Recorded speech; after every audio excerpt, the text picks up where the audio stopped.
मुलगी आणि तिचं अस्तित्व.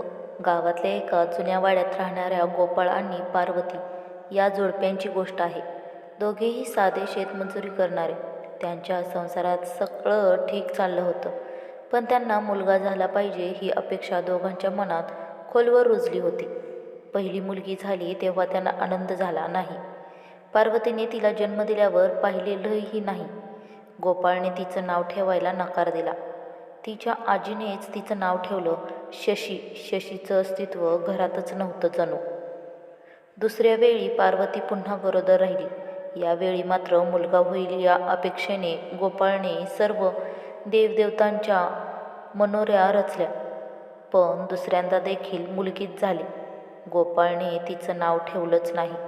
पार्वतीनेही ती बाळासारखी नाही, जणू नको असलेलं ओझं आहे असं वागवलं.